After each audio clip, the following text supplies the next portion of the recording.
actually. You know, Q plays the position 4 co-op occasionally, and you've got that potential to flex it to mid. It's another one of those lane dominators, so something that Makoto could look to take advantage of as well.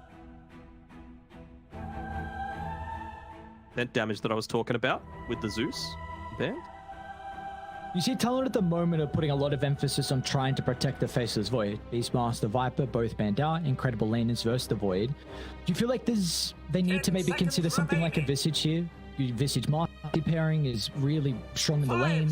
You also have, I believe, some synergy with the Lone Druid as well, where you can just look to end the game incredibly fast. It's a possibility for sure, but I mean, Enchantress is also, yeah, it's the nice band, but like Enchantress is really good at being able to deal with it. So I was thinking maybe it wouldn't be as much of an issue, but I could completely understand just not wanting to be concerned about it and perhaps trying to take the game into a little bit of the later stages. So you were mentioning the Hoodwink as a support to be able to dump damage inside the Chrono. Is there another one you could be considering here for Talon? The co-op that I was talking about before, maybe the Mirana a little bit as well, but you don't exactly have the greatest setup for it. Eckies, perhaps, but I feel like you're a little bit too, not passive, but it's just not the greatest response to a Lone Druid. You're going to be able to run you down a lot of them. Could we see maybe a Pango coming out from Talon somewhere throughout this draft? Whether it... Ah, yes. It's been second for it. That's why we won't be seeing it. Oh, that is why we will not be seeing it indeed. We'll see the Primal Beast instead. So Talon, some flex potential here.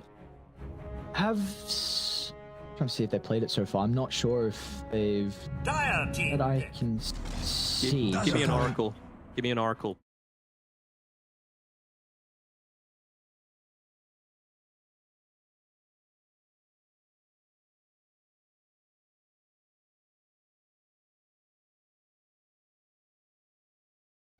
Yeah, potentially. I think you could consider something like a Conquer here for Talon. One of the better matchups versus the Invoker. 5 seconds. Just don't care about having mana because you got the Tiebringer. Yeah, and just being able to get on top of the Invoker is really nice with the X as well. And build into the armor, which is nice versus the Lone Druid. A little bit of damage inside Chrono, nothing crazy if you want to chuck the boat in. But I'm just kind of thinking the matchup into the Invoker. Looking to see picked up here. I want to know if this Primal Beast is a 3 or a 4. Because in my eyes, Lone Druid and Dazzle, there's nothing really stopping the Beast from just charging in and then trampling you down, right? That's why I wanted the Oracle. Not only just for the Fate's Edict aspect of negating all that magic damage, but it's also you're against a Faceless Void. So if he jumps in and chronos someone, they would have been able to have that save through with the False Promise as well. Can't you just Savage roll the Primal Beast in the lane?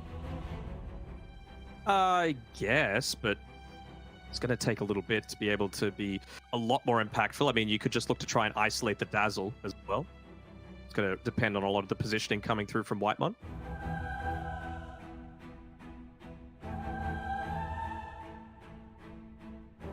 A little bit more control on Talon, that's for sure. Real stuns outside of that Chrono. I guess Primal Beast is a little bit, but they've got plenty of ways to be able to interrupt that, but it's an AA instead.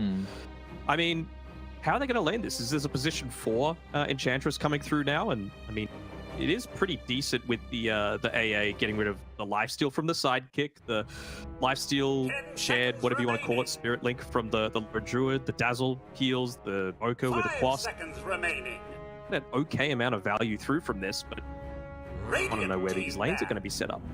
I think there is potential to play them in multiple roles here, because Q has a very good Enchantress as well, along with Hyde, so they can play it 4-5.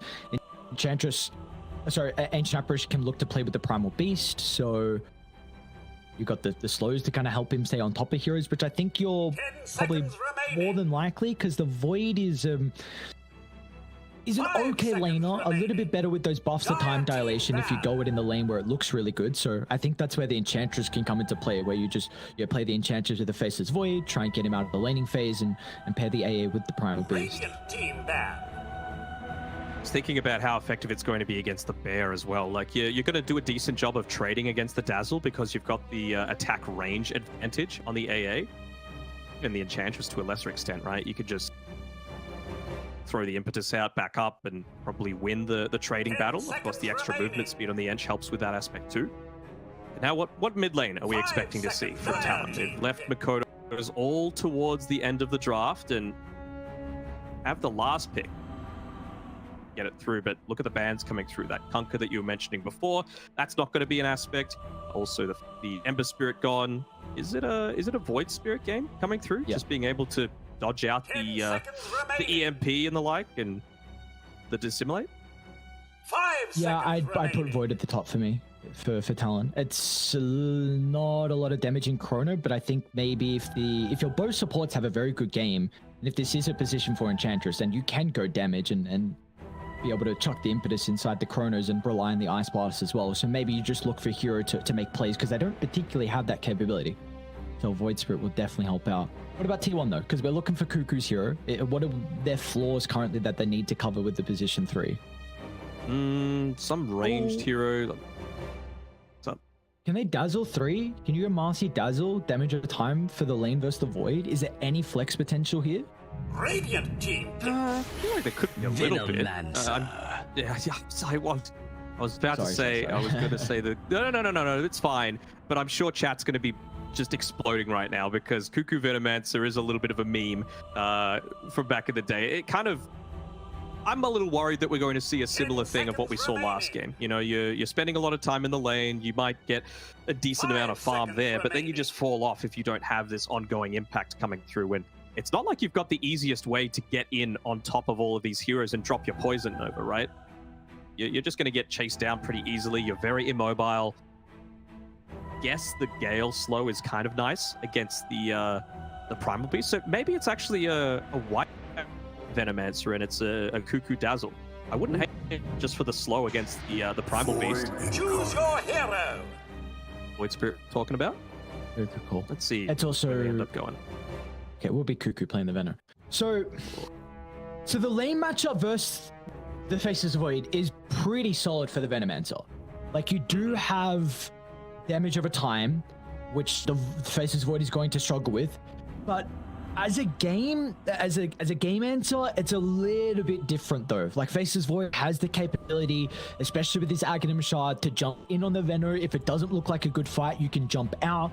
They've got a lot of damage in the Chrono, Ice Blast as well, and like, Veno is a hero that kind of wants to itemize a little bit more for the versatility. I should say the utility is what I was looking for. Just some auras maybe to help buff himself up, and I don't think you can do that this game with the Ancient Apparition. So it's nice for the lane, but the game I'm a bit concerned about. I think you could probably still look to go into something like a pipe on the Venomancer. Honestly, even just the Wraith Pack would be pretty decent on Cuckoo this game, right? Sure, the lifesteal won't have as much of an effect because of the Ancient Apparition, but just reducing a lot of the damage that's coming through from, you know, your Primal Beasts, a lot of the burst from the Void Spirit as well, even just the damage inside of the Chronosphere, having that Wraith Pact up and running, even just for the extra damage that it's going to be able to provide over to your Lone Druid could be pretty significant. So I could see them going down that route. The thing that I want to change this time around for T1 is they, again, don't really have anyone outside of Zephyr on his Marcy that's going to be able to find the backline. And I feel like that's, again, going to be so very important. You need to make sure that you get that instant lockdown onto the Void Spirit, because what is there? What's going to stop Makoto from just running around in a lot of these team fights? He's highly skilled enough that he's not going to get caught out by Tornado EMP combos. Probably not going to let a Lone Druid Bear get close enough to him. So it's all on the Marcy right now. So I think that's where Talon are going to be looking to focus a lot of their attention, is just where is Marcy in a lot of these team fights, and how does that impact how we can take some of these engagements? All right, well, we'll see what's in store for us for this second game here. Talon one game away of moving over and booking their ticket into the grand finals. But then I think we're going to game 3. I like T1's lineup. I'm concerned that they are just going to be able to run over this game with the heroes that they've got. There's a lot of synergy with the Lone Druid. You can give the bear the alacrity. You can give the bear the sidekick. They've got winning lanes, which is incredibly important with the lineup that needs to end the game early. An Ancient Apparition Enchantress, they're going to struggle with heroes running at you. Faces Void 2 will struggle as well. I think T1 are going to be able to take this. I think T1 have the potential to take it. I think if Talon are going to, it's going to be on the back of this top lane. KP and Q need to dominate this lane. Yeah, level 3 probably is when we're going to be looking to see some of those timings come out for KP in particular with the trample, just able to get that through, try and focus down the dazzle. I wonder if they're even might just be contesting the runes, but could they be considering some kind of a lane swap or maybe just starting Whitemon down on this bottom side of the map? Savage? Already having a fun time into these heroes. Showcasing how the lane is going to start to shape up. You were meant you feel like Talon need to body top lane against the Arna Lone Druid. Do you feel like they can though? Because Lone Druid and Dazzle are some pretty strong laners. Yeah, but you're still probably going to be able to... nice fast clicks there from Anna, being able to secure the bounty rune. I feel like the Dazzle's going to be in a much more vulnerable position. You know, you're one of these supports that, sure, you have a great defensive capabilities once it gets to the mid game, but in the lane, you're wanting to abuse that poison touch for as much as possible. So Whitemon is going to need to be very careful with his positioning, because if he goes forward just a little bit too much one at times, if KP... maybe it's going to be up until level 4 that it actually happens, but if you can get that onslaught and trample up onto the Dazzle, then there's really not much to do about it. Get to see the exciting battle between the mid laners once again with Makoto on the Void Spirit and Thompson on his Invoker. Invoker player who, I mean, he's been known to make some incredible plays, Mr. Thompson, on this hero. Pioneered some of the builds, so we'll see how he's going to be able to shape up. It should be a pretty decent matchup, honestly, between the two. So as the game goes on, it's very nice for the Void Spirit to be able to get on top of the Invoker, but Thompson will have this slight advantage with being able to purge off the Resident Pulse Shield. Now that it's been buffed up a little bit. The Aghanim Scepter being able to add to the amount absorbed rather than just refresh the base amount. Void Spirit players out there.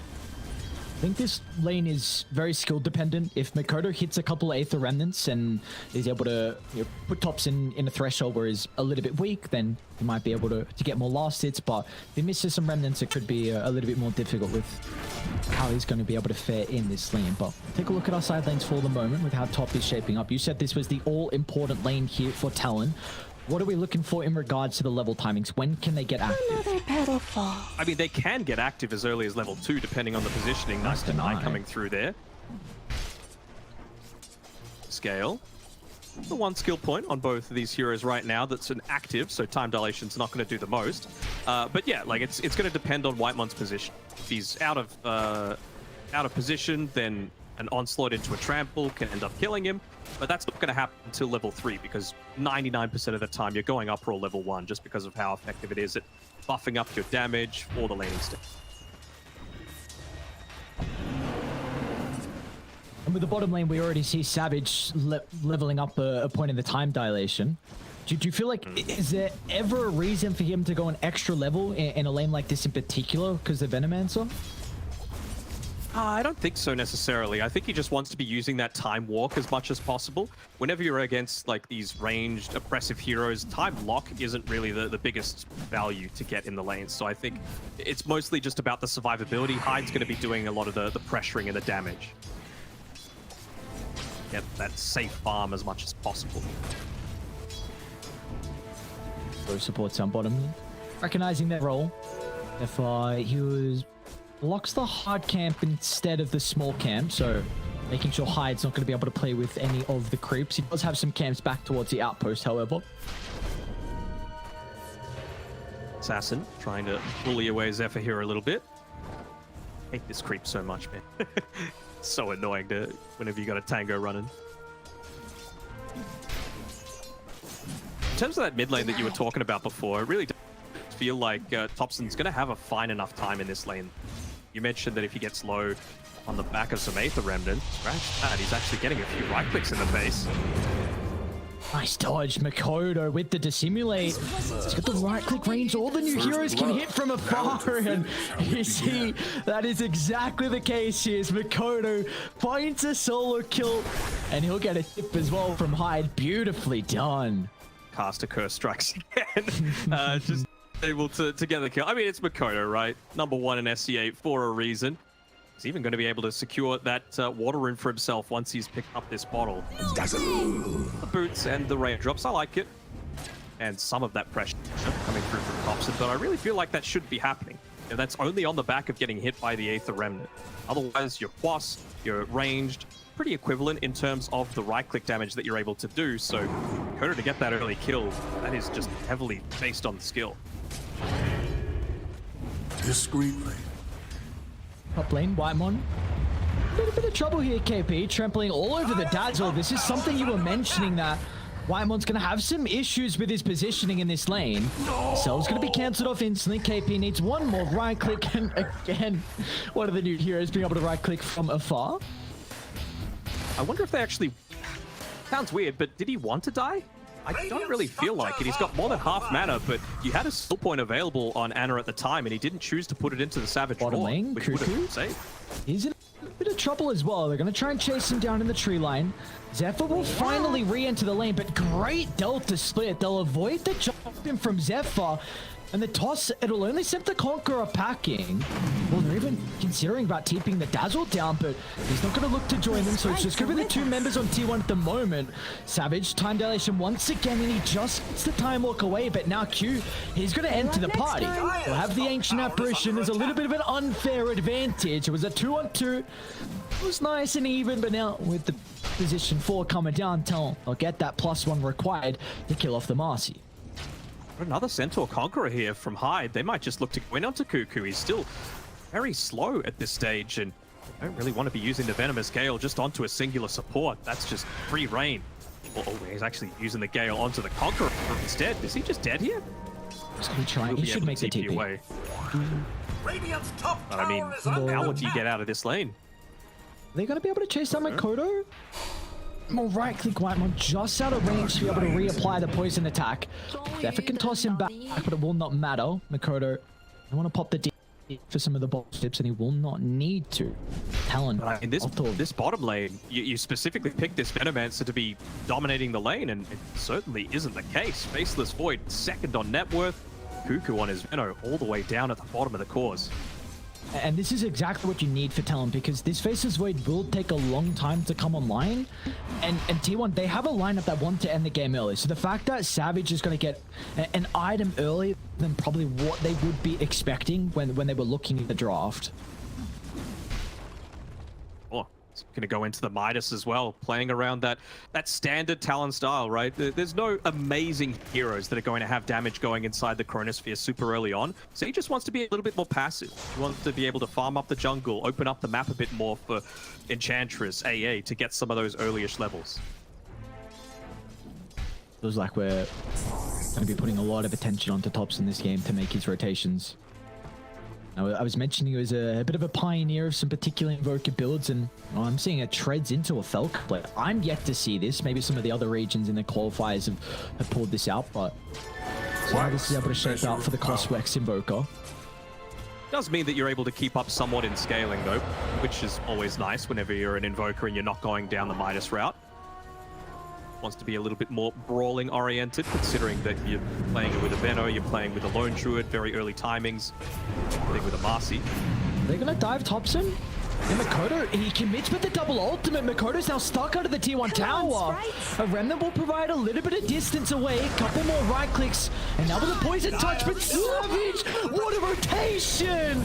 The Chrono clipping 3. They've got Q-Nit by as well. Talon! They're on the ball in the second game. Even KP said, screw it. I'll come join the mid-team fight as well as Talon. 6-0 start. Fortified. But top side, they've left it kind of solo here. Ana, as soon as that happens, just with that Blightstone, the Gloves of Haste immediately goes into full-on run mode. He wants to make sure that you're getting something in exchange for this, and free tower take with just one person. They're going to look to respond with everyone for this. They actually end up canceling the TP. Who was that on? Is that on top? So Thompson's not going to be here. And now they can just chase down Zephyr. Another kill for Talon. T1 tower claim mid. This is not how the lanes were supposed to go. Ana's playing very aggressively, just wanting to push this lane as quickly as he can into the tower, but back off down towards the bottom side. So some valuable net worth going away. Yeah, the experience, but now he's just... This is the game on Ana. Previously, it felt like Topton was doing all of the heavy lifting, but decent start here. Gonna look to try and run down the AA, and probably will. Houston have the TP, but wouldn't have been able to accomplish anything with it either. If you could take away 2 tier 1 towers, then things don't feel so dire for them. They're going to be able to come back into this game. Lane Thompson, he's going to be in some trouble here. But gets a jump, a nice sidestep. Thompson should be able to hold them back with the tornado, but Talon, they're still pushing on forward. Only Cuckoo with the rotation at the moment. Power rune for another 20 seconds as well, so both sides will themselves back away. Bottom tower has fallen. The tower. That kill as well down bottom gave some urn charges to Cuckoo. One thing I'm a bit concerned about is Thompson does have an urn queued up, however. So we'll see if... Oh, it looks like he has committed into it. Circle, it's nothing crazy, but... You can just get a null tally. Yeah. Okay. Very close to getting the onslaught into the TP. He's buying it. Buying it. Dire's top tower has fallen. Look, right. It's really nice stats. So, I mean, Cuckoo's just going to be forced to backpack it every time. Look at it. Come on, man. Bro. 1.4 mana regen, 2 all attributes, 2 armor. The stats are incredible. Like, it's a very, very cheap item. What it provides you is nice, especially with a Venom who does have some mana issues. And well, I feel like you're okay with it. Just backpack it. You don't backpack it, then we got some issues. Okay, so how long until you think Cuckoo is demanded to sell this this urn that he's got right now? No, he's not going to sell it. If he doesn't backpack it like 2 times, I'll hold that thought mid lane. This is not an easy kill at all, and you see Makoto recognizes with how his exactly. Okay, so if he doesn't backpack his urn like maybe a couple times and make the mistake, then he'll be tempted to sell it. In the trouble. Try on stored away, but that will be stopped instantly from T1. A much needed kill to get them on the board.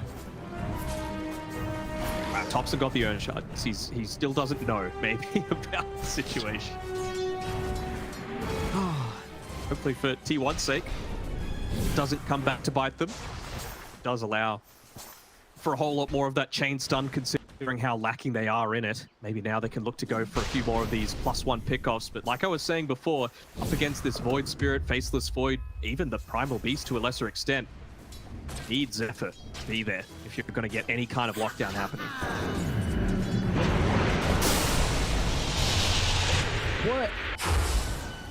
What can we expect out of Honor and his timings in this game? Because we do see he's pretty much one of the few cores on T1 that he's getting a ridiculous amount of farm. Working to the Desolator is his next item. So going to be enough for T1 to start to group up?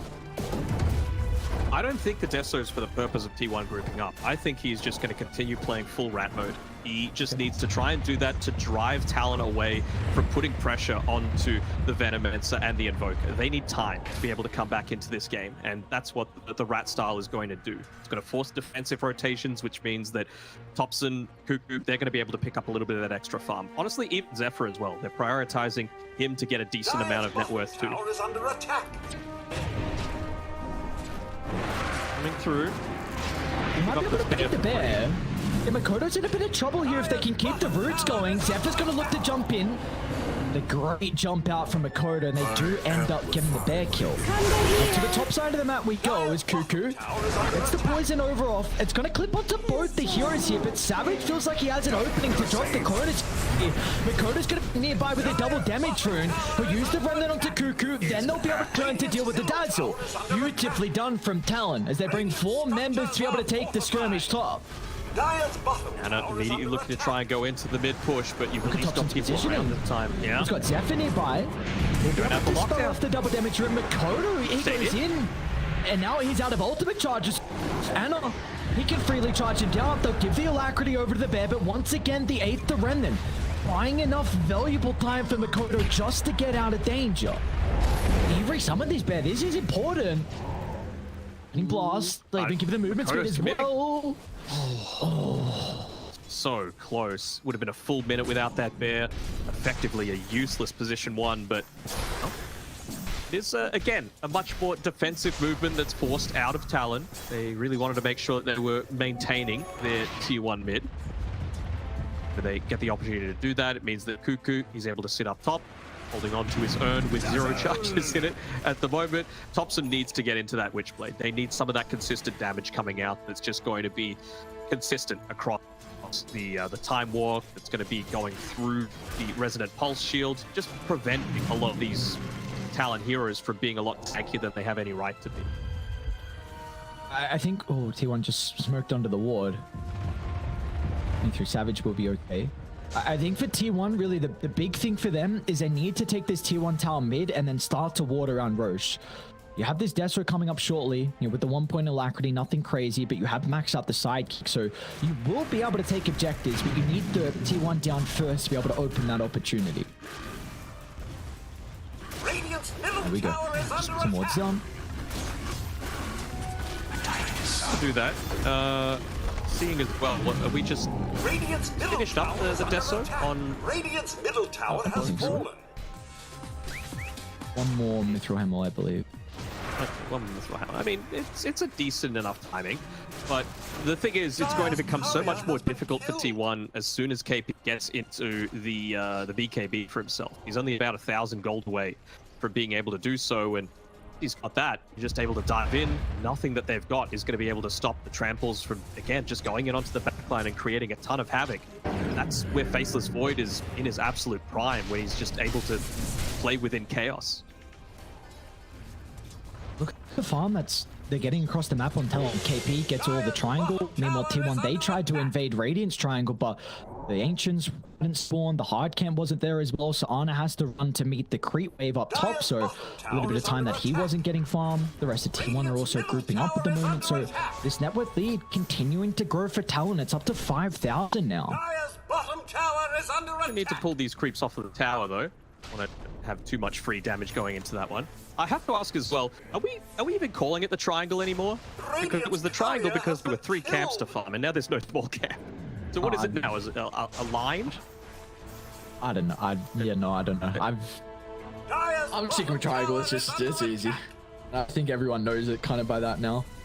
What if we called it something and then it could be our thing, Like Slack's calling the Radiant Tier 2 tower at lane, the Jeff Hill tried to call this this stand. When did you try and do that? A couple of days I've ago. never heard that. Oh, okay. It's a big item for Makoto now to complete. Scepter coming out of the corridor.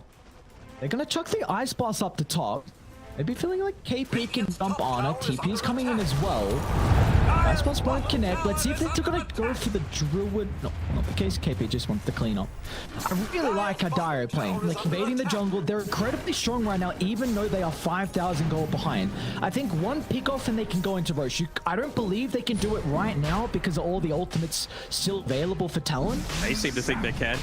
This is scary, man. They could definitely execute the fight and prove me wrong, but with all the AoE ultimates that Talon have, this is going to be a very difficult Roche if Talon do contest it. Has Hyde got any creeps to be able to play with? Maybe that was why they just emphasized so much in making sure that they took away at least the medium camp from the calling it a triangle, the area, the Radiant H area. Because that would have allowed them to just scout this out much more easily. So just little plays like that, preventing the area. Early smoke coming through, just allowing Ana to finish off the Roche for themselves, maybe trying to catch them off Catch Makoto. The chain control has to be ever so perfect, and he's lost mana now, Makoto. So still got enough to be able to get Lash up lane. No way! Thompson Invoker. What? Oh my lord! Red Locker book. And they know where Savage is as well. Oh my lord, beautifully done from T1. You get Roche, you get a crazy kill onto the Void through it thanks to Thompson's Invoker. This is why you get to pick him this hero. And they know exactly, like I was saying before, where Savage is. They know he's playing to the right-hand side there. They just need to watch out for any sorts of TPs coming through. But sidekick on a bear that's already life-stealing so much naturally with the Mask of Madness. And now the Desolator is one of the big strengths that they've got. He's able to melt these towers. Oh, he's going to just charge into the middle. KP Goes with a fresh BKB completed, so we feel strong enough. Radiant's middle tower has been Get a T2 tower. Very nicely done for T1. This is a lot of their timing here off the back of the Aegis. They need to continue to play aggressively across the map. Fighting on now. You've got a great wall to the high ground. If he's just going to look to try and target down with the Minimax, Yeah, nice. the Ice Blast following up forward as well. Cuckoo's going to charge into the middle to at least get the poison over off before they secure the kill. And T1, they can turn it around though if they get a couple lucky roots out, and they will do just that onto the Primal Beast. But towards the northern side, Thompson, he's being caught out. He's in trouble at the moment, but Savage, he doesn't even get the chrono off. Pump faked it for the first time. The cold stat was able to disrupt the second use, and they kill off the Faceless Void. But can they catch up to Makoto though? Into the tree line, a perfect timing with the Dissimulate. And we'll have an ultimate charge up shortly, so Makoto should be fine. Afford to give your life up like that though on Savage. Doesn't have the BKB finish just yet. They see Makoto under the ward. Them though. A lot of those charges back up, all cooldowns available. Daytime. Quick fingers.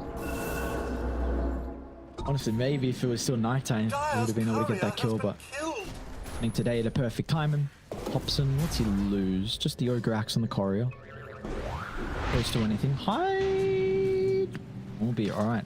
We got a ball game here. We're starting to get a little bit out of control, but again, T1, they've got Aegis for still another 2 minutes 30, so they are in fighting shape. They can get a lot more map control off the back of this. You've got to be careful where he's positioning as well. The vision right now that Talon have is kind of minimal and revealed on the map too much on T1. So forward solo though, just trying to push this lane out a little bit, play around with the rest of his team. Tower is under attack. His bait. He knows how juicy of a prospect he is, but bot lane, I feel like that is a much sweeter option rather than just getting a single kill onto the Faceless Void. This is a high reward, low risk play when you've got a lone druid as farmed as this, as well as a double creep wave with the siege creep. They're gonna go high ground. Why not? With the Plague Wards to be able to set themselves up. You've got the Alacrity on the bear. You can even chuck up the sidekick as well. This bear is going to do a lot of damage. Talon need to address it. And they hold long enough for Savage to just get 200 gold for that BKB. Tower is under attack. Finish this up before he's able to fight. Oh, they're gonna target down the bear instead. Look at the poke damage from afar. They don't even have to heavily commit. Dire's top tower is under attack. Eve would survive Ice Blast as well, but no, the bear goes down. Very nicely done. Honestly, dude, this Ancient Apparition with the Ice Shard and Match Shard Ice Vortex, he's gonna get a lot of fun. We see how difficult it is to siege into this. Oh yeah, it's very, very good. You see yourself in the jungle, still have that full global impact because you've got your Ice Shards. Really cold feet, the chilling touch, they don't do much in a lot of these team fights. So yeah, a greedy support is really enabled by picking this Ancient Apparition against all of this regen and healing that they've got on T1 side. But they were able to get the BKB up on 23 Savage, so now he's able to fight. He's able to fight a little bit, play a little bit more around the rest of his team just in case fight does break out. Really wants that Aghanim Shard though, to be able to consistently have that impact in a lot of these team fights to perhaps force out some unideal BKB and spell usages. T1, they just smoked under Observer Ward. Yeah. Bait this out for as long as they can. They'll have the timer ticking down basically right on the 23-minute mark. Might even look to go for a crazy engagement in, just popping Hyde on the front lines. He's going to be the first one that defies any kind of smoke play, and good, solid, consistent positioning coming through from Talon this game. I like this call from T1 though. Like, they scan on the high ground, recognizing that Talon are up there, and they cannot address that, so they're just going to look to go bottom instead, force them back away from their power position. I don't think they can commit though, because we saw what happened last time with the bear, and you don't have the Aegis now. So as long as you just force Talon away from this full spot that they were playing in, T1 can get a little bit of the jungle control. And really for me, I feel like T1 just trying to wait out till Roche spawns. I don't think they're strong now to take team fights until they have the second life again.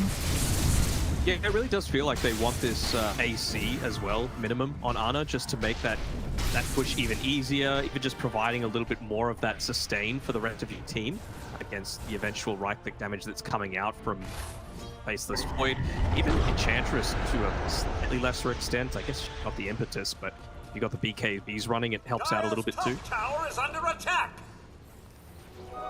It's a Venomancer Enhancer. It's a Cuckoo interesting did item. go into that pipe we're talking about, pipe or the Wraith Pact, so really wouldn't hate seeing him go into the Wraith Pact next. Feels like the item that he was more comfortable in getting into right now, just so that you can commit yourself. 30% magic resistance without even popping the barrier. Quite significant. With that aim disc, and it does look like the Vlad's into the Wraith Pact queued up afterwards as well. Another interesting item is KP going into the Scepter. Does provide the break as well if it's able to get that connection with the little projectiles that are released. So if you get that onto the one drill, that's going to be really nice to mitigate some of the damage. Have you checked Anna's Bear's name as well, by the way? Oh. Very interesting. I can verify a few of those stats. Top lane, Thompson. Looks like they're going to be able to get the jump onto the Evoker. Zephyr's nearby to maybe get some bonus movement speed out. The Ice Blast will connect with the global, but execute. They're going to be able to bring down Thompson's Evoker. And it looks like Hyde will successfully TP out as well and drop some voice lines in the meantime. Hasta luego, see you later, he says, and, well, he even puts up the high five as he makes his great escape. Again, good map play coming out from Talon right now, and it's not like they don't really care about going into the super later stages of this game, right? Because Faceless Void, one of the best heroes, the ultra late game, as long as you're not getting caught out by that initial stun. Dire's courier has been killed. A fourth core, essentially. Dire's bottom tower is under attack. Speaking about the Enchantress, he's going to look to pair up with 23 Savage. Easy kill on Zephyr. A little bit more gold into bank of that kind of pseudo position 3 that we have from Hyde. Level 12, almost Hurricane Pike. Definitely feels like Talon are more than happy with being able to head into the late game T1. This is, for me, it comes down to the second Roche. If they're unable to get this Aegis, I feel like their lineup has just missed their timing. Yeah, and speaking of timings, KP, he's got that Aghanim Scepter completed in about a couple of seconds, so much extra damage that you've got coming out. The projectiles and break is significant too, for the reasons that we mentioned, the Lone Druid specifically. I wonder, looks like he's going into the Wraith Pact and the Aeon Disc on Cuckoo. Wonder, like, if they're able to get this second Roche, what do you go into? Do you give the Aghanim Shard over to the Dazzle, or do you give it to the Venomancer just to try and catch them out? The Dazzle using the BKB, or even just the Uproar on KP, what the level 15 Talon, just to give them that little bit of an extra stun, you know? Wait up. Yeah, I'm actually not quite sure who they give it to, because I think there's even an argument to be made for Thompson to take it. Maybe because he's not too close to level 20 Talon. That extra 80% chaos meteor damage is a lot. Mid lane. Ice Blast onto Ana. Mikoto's going to be able to jump in. Well, Ana, he wasn't ready for it. An unsuspecting move from Talon, and they just blow up the Lone Druid. And that is as soon as Roshan spawns. Go right on in. You want to take away some of this vision, but Cuckoo, they're going to put himself fairly well. They're jump here up high. Into the river. Look at the alacrity damage coming up from Zephyr, but the Chronosphere clips off to Thompson, but he's able to get protection off. They don't have the damage at the moment thanks to the BKB. Let's see if Thompson's going to be able to continue to run himself away. The respect coming up from Talon will not enter the high ground. Instead, they're going to deal with the heroes that are still caught outside of the river. Zephyr is able to jump on forward, but Cuckoo, he doesn't have this capability. They should be able to chase him down. The onslaught into the middle, but what a tornado! As Thompson breaks the combination. As T1, they've successfully avoided that attempt. What a beautiful move from them. They dealt the split away.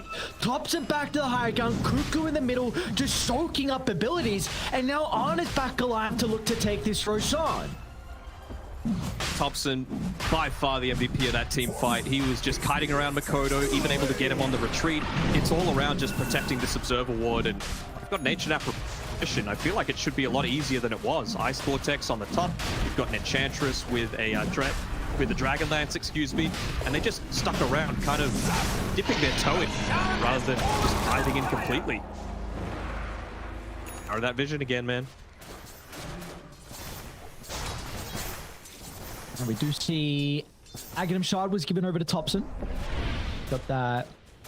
Couple of meteors to be landed down as well. Also reduces the cooldown by 15 and ages into the hand of honor. I was saying this second Roche had to be given over to T1. If they weren't able to find it, they would be in a very difficult position to be able to combat Talon in the late game. But they've got second Roche, and we again have a pretty close ball game here. Time around, at least they have something that's able to put this tempo up. I mean, look at the speed that they're able to take. Towers, 5 hit by Spirit Bear that shall not be named. You can poke the bear, and then they need to protect, and they're going to do just the jump onto KP. KP's gone. He couldn't beat KP. No opportunities now. Hyde, he's also getting chased down by the bear. It's going to be able to slow it down for the moment. The tier 3's already been melted. Emperor is into the middle. The Enchantress posturing aggressively. Makoto's going to look to buy some time, but Savage in the back. Gets the Chrono onto 3. It's on the saving support as well. There's going to be no grave to keep them alive. As Savage, he can now turn to try and deal with Cuckoo. A force staff into the tree line, but it's not enough. As Savage now, he'll turn his attention towards the Lone Druid off the back of the respawn. Arna's got nothing to keep him healthy. As Talon, what an incredible high ground defense. They say, screw your ages advantage. We can fight into it even down KP. And man, just getting the perfect counter initiation coming through there from Savage, and they had the damage to come through. It's a pretty scary high ground to have to go into. Where's the advantage of what happens if you're clumping up just that little bit too much? High ground, probably the scariest area to be if you're playing on this Dazzle. Can't be far behind, and well, what happens when you get a little bit too close as well. It's really on a knife's edge right now. It feels like any single time that T1 win a team fight, it's going to be a full lane of racks, but Talon, excuse me, their team fight just so far superior. I mean, that was incredible. They just baited the Enchantress. Hyde was able to force staff out. They got the Ice Blast onto 2. And we're not even mentioning the Chrono, which was clicked 3 and got the saving support. And then the Enchantress could just start pummeling into them. Like, this is looking really scary now for T1. They're going to have to pull something crazy out of the hat. A lot of mobility as well, just to be able to get away from the Marcy, to be able to get away from even the Venomancer to a lesser extent, from the Root Spirit Bear, the Ogre Seal Totem, and you got 3 separate Force Staffs in addition to the mobility on Faceless Void and Void Spirits. Very clear. Yeah, the MO coming through here from Talon. It's just kite around these fights as much as possible. Well, they're doing a pretty good job so far. Anytime one of these big team fights break out, always seems to be them on the winning end. Haven't as yet been able to take advantage of it in terms of map control. T1's favor, bottom lane, fairly well pushed in. Deal with top lane a little bit on T1, especially Ice Blast onto 3! Oh my lord! Okay, Makoto. Not gonna follow up. Has already used a couple of his abilities. Cuckoo's on the prowl though. T1 are gonna connect as well. Makoto's in a lot of trouble. They're gonna be able to capitalize. As Talon get a little bit too antsy, they feel like there was an opening for them to take a fight with that ward on the higher ground, and well, that'll result in Makoto going down. No glyph available, bro. They don't have the refresh either. This could be 2 lanes of racks, honestly. Just off of 1 death. 1 bit of poor positioning coming through from Makoto, who just bought out an item quite recently with Aya. So, I know we're close to having that far back. We'll have the Chrono up in 8, so I think they can defend. Still playing scared. Ana was actually just a little bit too far away from the bear to even be hitting the tower. Nutty and someone might need to TP up towards this top side of the map to be able to deal with this push. Maybe we'll do it a little bit, but feels like T1 could have potentially gotten so much more out of this push.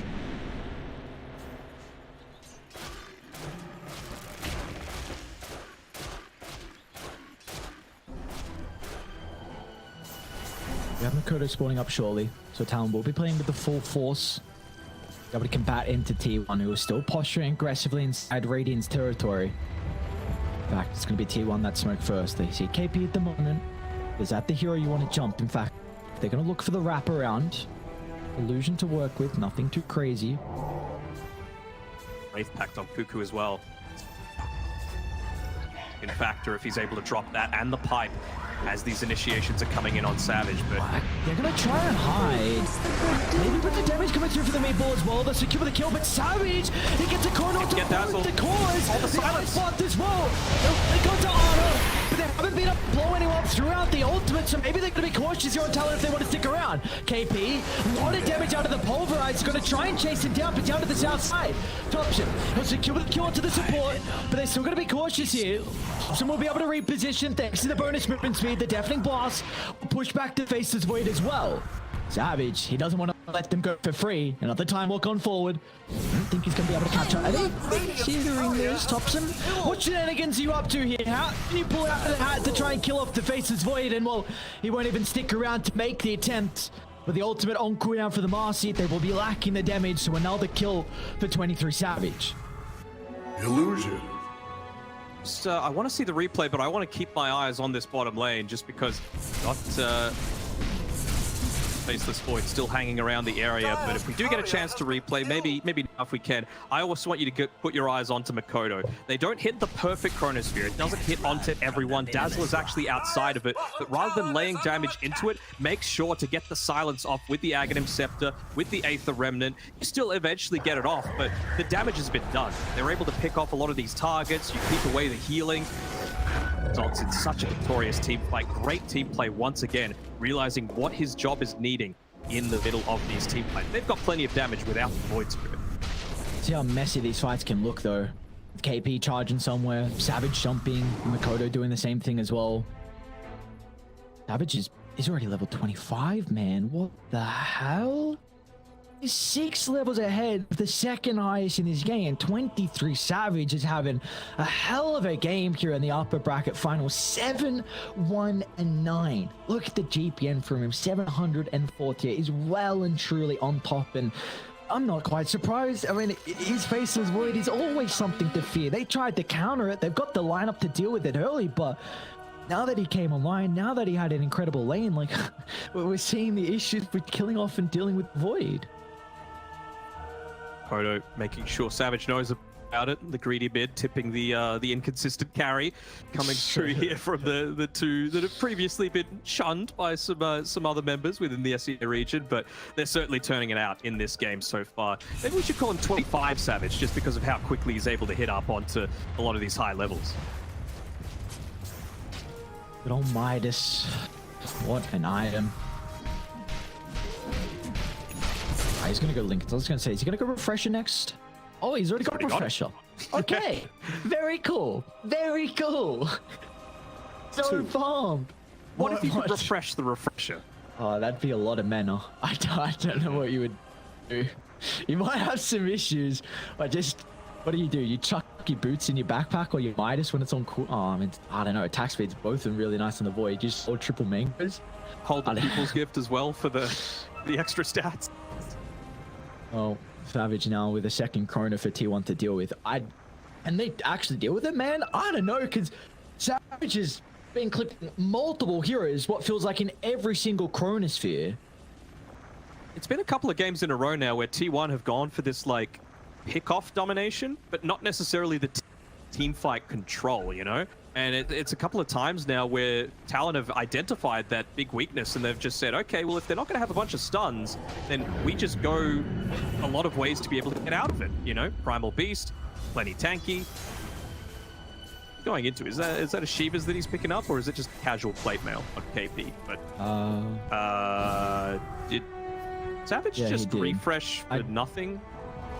I don't know. His Chrono had like 20 seconds left. Okay, thank you. I was going to say, I don't know what the stat. Look for the Midas. Come on sure. now. Think smarter. Let's go with that. On. I'm not thinking like a carry. Yeah, it's just a support mentality you have. No. Who would want an ultimate like Chrono in a team? Oh my lord. Alright, well, you see T1, name of the game for them is just looking to push them out. This mid lane's going to take a little bit of damage. Alacrity on the catapult. It's going to take a lot of damage, actually. Someone's forced to come back. Radiant's middle tower is under attack. Kite will be able to do with it. Trying to hunt. They Back up to be able to. They actually, I think, I'm not sure if T1 can 5v5 now at this stage of the game. I think you really have to be considering about trying to split up the map, which is exactly what they're doing, and just looking for the rat play. Because they will push incredibly fast.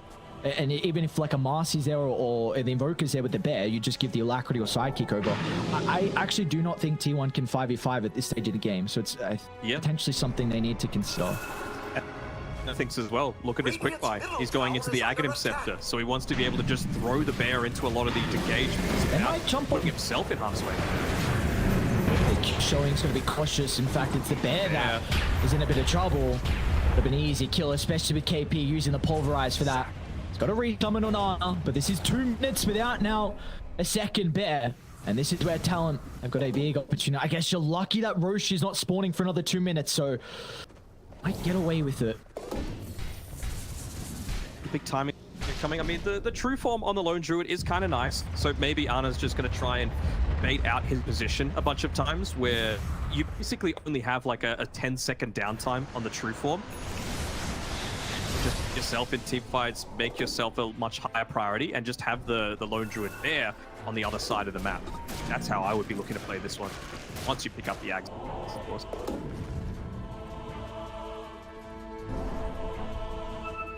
Even Q getting very farmed going into the Scythe of Vice, which we've seen a bunch of times. Was it Q last time that we saw him go into that super greedy item that ended up paying up for him? I think it might have been. Or Xiao Bonbon, I think it might have been. What, qualifiers so far? Yeah. There was one where JG on the Conquer. The support, I'm trying to remember. Yeah. I'll say it was Xiao Bonbon. A lot of games that have been going on. Now getting towards the tail end here of the qualifiers. Second final day, the upper bracket final, and Talon, they are a couple fights away of booking their ticket into the grand finals. T1 will see. I'm gonna try and buy some time for them to get towards these next set of items, but again, Talon, they're also getting stronger and stronger. Indeed, just keeping these lanes shoved out. Thompson! Make some rotations. Optimistic play coming through there, and well, now he won't have the BKB considering Roshan's up in 15 seconds. You've got the Hill Troll waiting inside.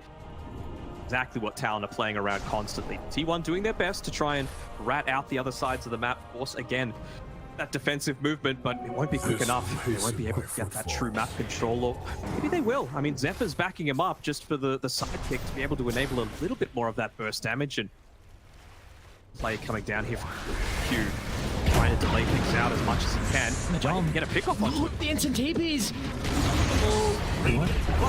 Now Zephyr's like, alright, my job's just to get the tier 3 tower, but Savage, his job is trying to catch up to the bear. We'll find the slow.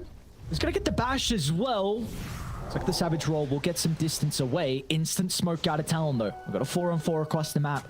They do see T1 in the river. It's picked up by Makoto as well. Can afford to be even more of a menace.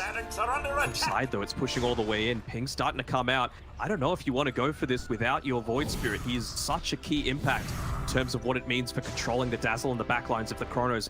Perfect, and playing well so far, Savage, but I don't think you could put that much pressure onto him. The second Observer that just got de-watered as well in the mid lane, so T1 aren't going to have too much vision to play with if a fight does break out. The Ags now on Ana though.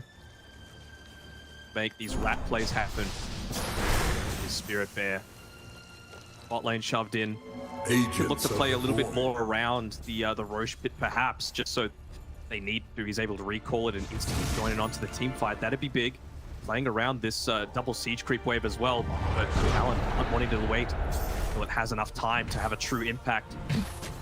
High ground is KP. Tactical. He's gonna walk on forward. The 4-star breaks the combo. Savage gonna try and catch up to Whitemon as well. and be able to get some distance away, but Cuckoo's the one that's in it. Some trouble here is Cuckoo. He'll go down. Nemo the Cronus fit to the north though. Savage. He found 2 heroes, but he didn't catch out Thompson. The Invoker starting to get the combinations going. Meanwhile, the middle defines their honor. Bashes. The bash shot to 23 Savage. Now T1. They need to get more. They committed heavily off the back of these buybacks. They should be able to catch up to Q. Duke it down to the south. But the buyback coming out for the Faceless Void. T1 need to respect the capability of Savage rejoining them. KP. Got the BKB again and the Chrono again. He used the refresher previously. He's wanting to play around. They'll have to TP back a little bit. They got the illusion runes forcing out bot lane a little bit, but they know that this Roshan is the big objective, man. They got very lucky with some of those bashes coming, but it's all on the back of Zephyr going for this Abyss Blade. Hang Savage. Hang on, Savage. He's got another run to the BKB. He might look to try and bring down the Primal Beast. Savage has the Chrono again. Pop the refresher. But Whitemon's on the outskirts. He should be able to play around with the creep with the Ice Blast. It's going to prevent Totchum from being able to survive. So he's going to look to deal as much damage possible before they secure the kill. Meanwhile, still inside the middle of the lane though. Cuckoo, he's the one that's in a 4-star, but it doesn't get enough distance away. He's in the middle of it all. With Arna nearby to try and help out the bear. Once again, locking onto his target. But a dissimulate will get them out. KP, he wants to go in though. He cancels the pulverize, so somehow Cuckoo's still alive. And this is enabling Arna to have a free fight. Seeing what the bear can do once he's able to get onto his target. Thompson, he's going to jump in though. Thompson, he knows no way to stop. Eventually be forced to though. The team just not feeling confident with all those buybacks being expended. Anna around the Roche pit, and this is really valuable to keep giving over to Thompson. I think that buyback just to be able to get back into this and really close in enough. KP has the BK be able to play around with. Is he going to be quick enough though? They'll see the charge coming through. The Ice Blast to charge in as well. KP to disrupt. He's got it. The Aegis as well. He snagged up the Aegis and Immortal. Now Makoto's going to jump into the middle. They need to keep Thompson alive. They got everything. BKB gets some distance. The Invoker should be able to step up to the high ground thanks to the Ghost Book, and he's okay.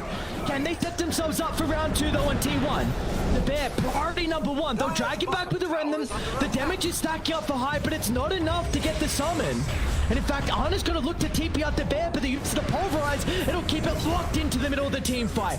Down goes Arna's Bear. They'll get rid of Zephyr as well. No Bear for 95 seconds. They know this as well.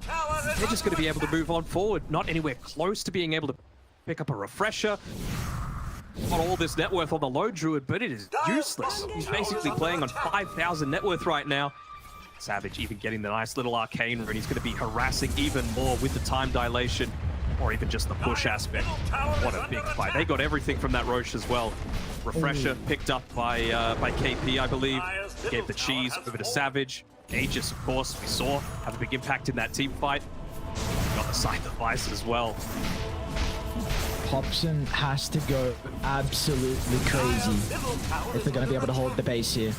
And that is difficult now because you're going into a Lotus Orb onto KP.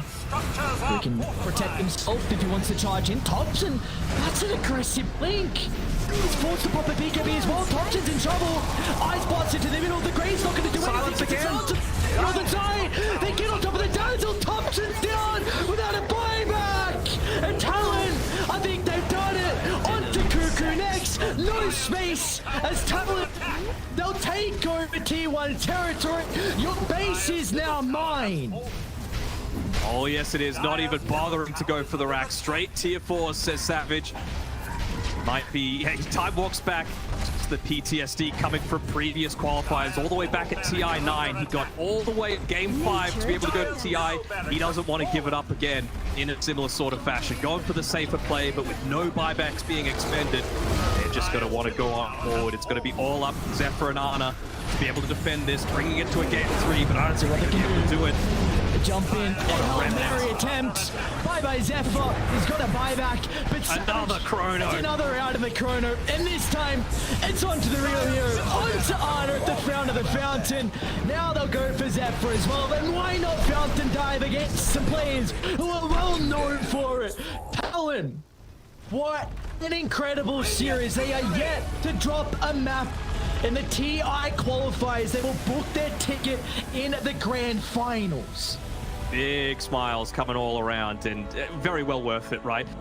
And the thing that most impressed me is they played it in the Talon style. These weren't 30-minute victories. These were games that they played on their terms, able to drag it out. Game 1, 56 minutes.